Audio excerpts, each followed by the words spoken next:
Hey guys, I really don't want to speak about SolarWinds anymore because there has been so much this month or this week even I would say with emoted networker being taken down, Lazarus targeting security researchers, and even there have been news on two APT groups, one related to China, another one related to Lebanon.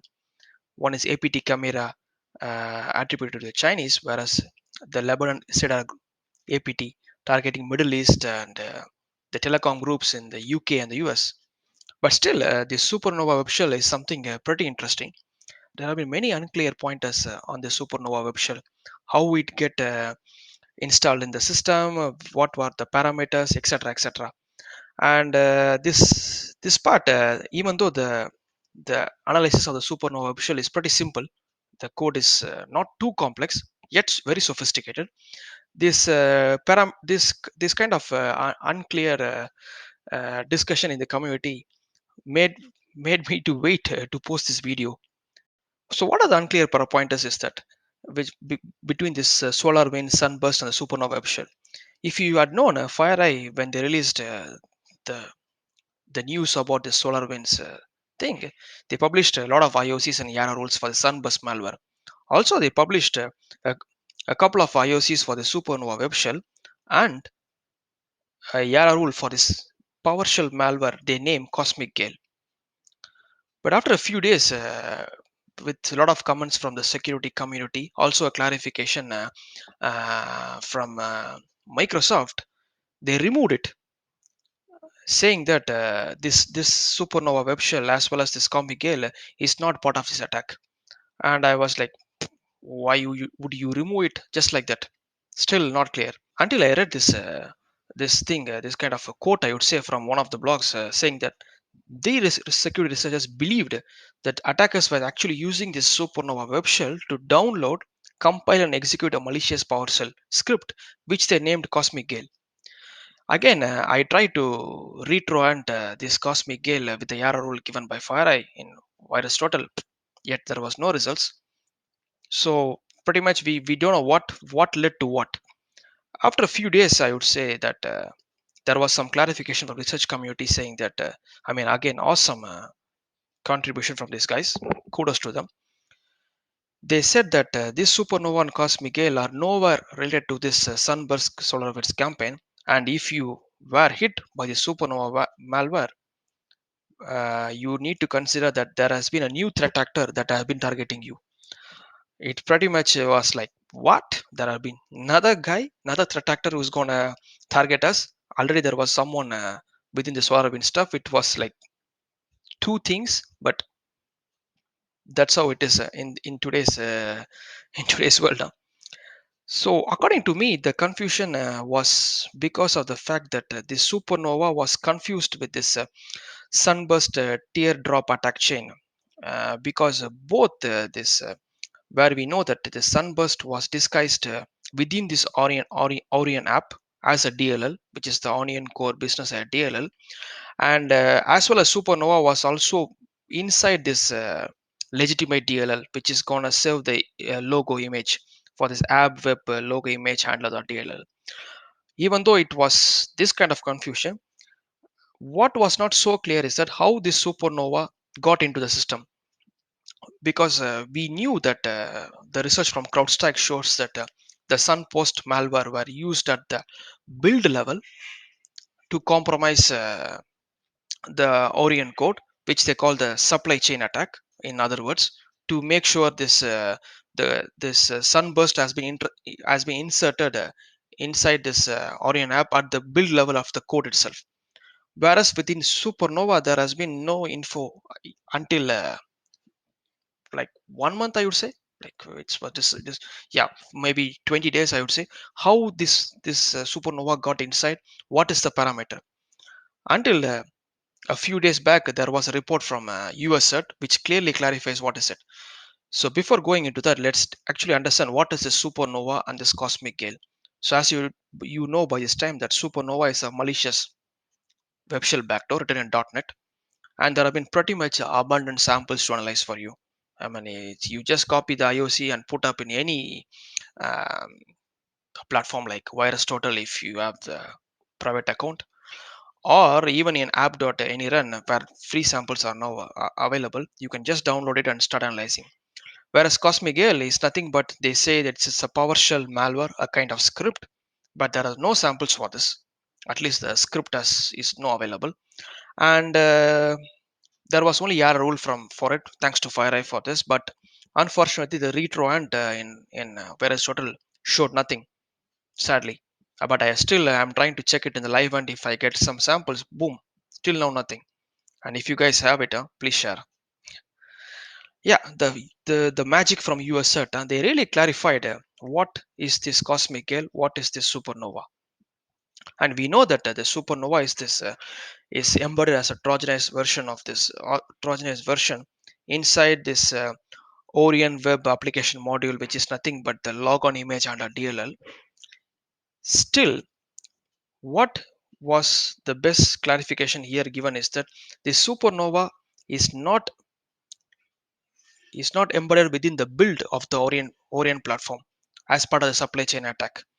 It is a malware that was actually placed on a server that requires some kind of unauthorized access to a customer network or any network designed to be running the SolarWinds product.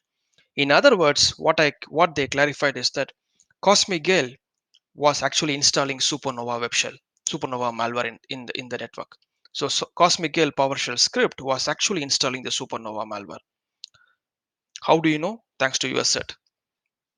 So actually, what is this purpose of the SuperNova malware? The SuperNova malware actually allows any remote operator to dynamically inject a C# code into the web portal provided via the SolarWinds suite. When I say dynamically inject a C# code, the code they inject is actually fully anonymized. You don't know what is being injected. We'll be soon analyzing the sample itself. We can see a lot about it. And this injected so-called anonymous injected code is actually compiled and directly executed in memory, meaning there is no physical artifacts written to the disk. Ah, headache for the forensics team, for sure. But the best part, again, I said, how did the malware arrive? The malware arrived because of Cosmic Gale.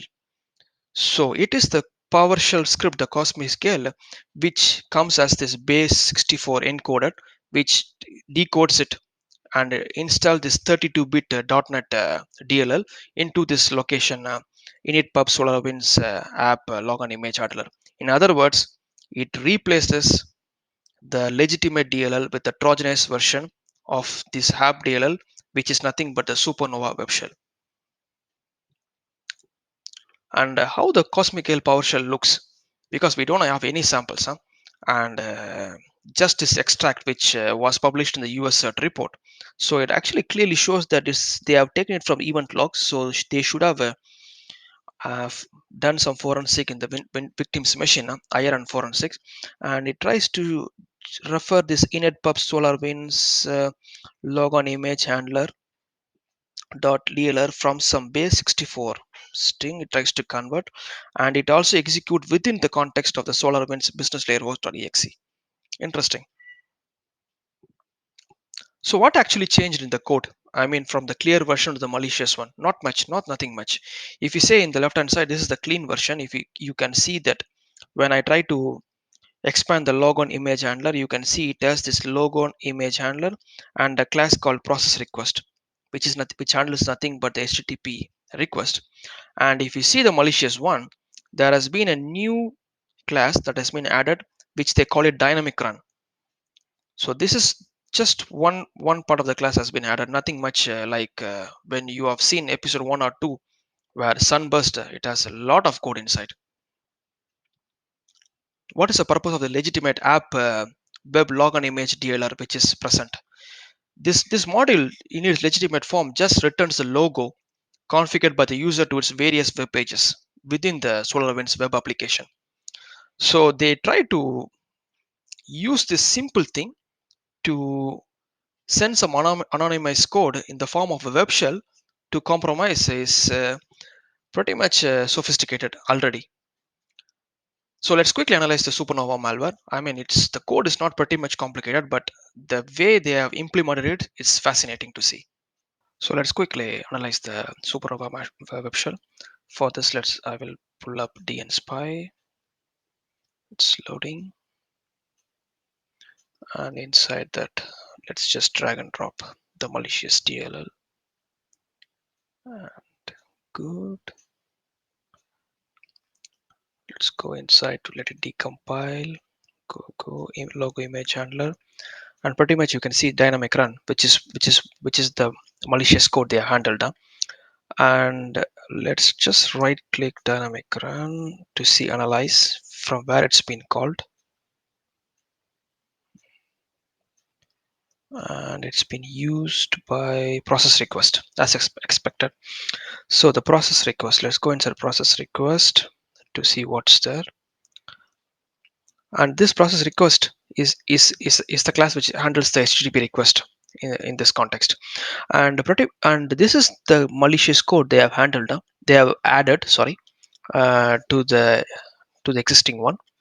And this code contains a try catch block, which is already very clever because they want this one to execute. And this try can be again divided into two sections, which is the request and the response. In other words, which is the web shell request and web shell response. And in this web shell request, it tries to places these four parameters: code, class, method, and args. And code is pretty much nothing but the anonymous code or the C# blob code which the attacker wants to execute in this context of the web shell. And as soon as the request contains these four parameters, the attacker tries to send the anonymous code to execute in this response, which again gets right to this class dynamic run, which is again pretty much clever because we don't know what is trying to execute in this context. And when we click this dynamic run, you see it again receives these four parameters, which is the code, and it tries to compile the code that was sent by the attacker in the response using the C# code provider. And the clever part of this is that the C# code provider is the .NET class which provides in-memory compilation. And how do you know that is that and that in-memory compilation? And how do you know that is that he has set the generate in memory is equal to true and generate executable is to false. So the code, the anonymized blob of C# code which gets compiled doesn't hit the disk as an exe because it doesn't execute, because he has set the generate executable is to false, but it tries to compile and execute in the context of the memory. In other words, there is going to be very minimal forensic artifacts for the incident response team and for the forensics team. But in any .NET compilation, there is going to be a lot of disk artifacts which is going to get hit, which is going to be found. But that doesn't provide us any value because our main aim is to obtain the anonymous code sent by the attacker, which again we can't because everything gets compiled in memory, which already shows this attack is very sophisticated. Because we have seen a lot of web shells in the past, like China Chopper or the two-phase web shell used by APT 34 groups, written in languages like Java, PHP, ASPX, etc. ASP, sorry, etc. But this SuperNova web shell is far more sophisticated because of the use of anonymized code in the context of compilation in memory.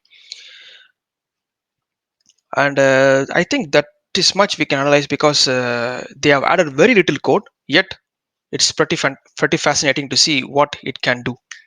So what's sophistication here? So we already discussed this because web shells aren't new to anybody who has been doing threat intel forensics or malware analysis. For quite some time, we have seen a lot of web shells like China Chopper, two-phase web shell from APT34, etc., which has been centered around commonly used languages like PHP, ASP, or Java. But this SuperNova web shell is unique because we already saw this in analysis because we can notice this. They try to put some anonymous code in the context of the web shell and it gets compiled. So you pretty much don't know what has been compiled there because it's been done in memory. So we pretty much don't know because if somebody has to share a sample of that code, we don't know what is it, because if it is exe, if it touches a disk, we can see. But since it's in memory and pretty much not much uh, artifacts or forensic evidence being shared in the community or discussed at this time, we don't know what exactly is being there placed in that. And how can you hunt the supernova malware? And this discussion is I think I didn't see much discussion about to hunt supernova malware except the blog from Sentinel-1. But already we know that the COSMICGALE Powershell script is what is placing the supernova malware. So we can already catch, if we stop, if we can hunt that COSMICGALE thing, we can completely eradicate the supernova stuff. So what's this COSMICGALE PowerShell? Which is nothing but base64 encoder. And how can we hunt this base64 things and base64 encoder PowerShell? Event logs, always event logs. Event ID 7045 or event ID 400. And again, this is the time we need to specify that event logs are gold mine for threat hunters, and for people who do IR. And it's really important that people pay attention to configure event logs and they collect it in their CM. And just by hunting them, you can discover a lot of things. If you have an EDR which is configured to detect and cut this PowerShell thing, which is basically encoder, well, you are way ahead in your game. But if not, if there is no EDR, the the very basic thing you can do is that pull all the event logs, send it to an CM, and from there you can start hunting down. But we can't clearly say which I mean the reason to put lack of more forensic evidence is that, again, I said that we don't have much evidence on this one, how the real script, I mean the full script of this COSMICGALE looks. And for this time, I think this kind of hunting, if we have, we would be in a position to stop the supernova being installed in our environment. I mean, last but not least, let's quickly look into this uh, awesome research from Sentinel Labs, because they published this. They are the only people, I think. I referred many blogs, but I think they are the only people who published this small write-up in their last to hunt supernova activity. But I was surprised that they didn't say anything about this COSMICGALE PowerShell hunting. Maybe they didn't have a sample at this time, because this report came before the US-CERT one. But what they did was that in their POC, they used this class, the assembly, which the C# code provider, which actually does this in-memory compilation of .NET assemblies, which you already saw. And what they discovered during this compilation process is that the native .NET related utilities like csc.exe or cvtrust are spawned as child process of the calling thing, which is what they have put it in the screenshot. I mean, this we already told you before during the time when I was discussing the analysis, that even though the anonymous code gets compiled in the memory, but when we try to use this kind of native .NET assemblies, there is going to be something which hit the disk, which is actually this one. But I'm not sure how effective this can be an hunting mechanism. I mean, maybe it can be a bit noisy, but if in your organization, if you're trying to use this hunting method, do comment in my post, because it's really interesting to know whether this kind of hunting thing is efficient. And I think that's it, guys, for today's episode. Hope you enjoyed it, and soon I will meet you up with a nice analysis of an APT group. Catch us soon, and happy hunting.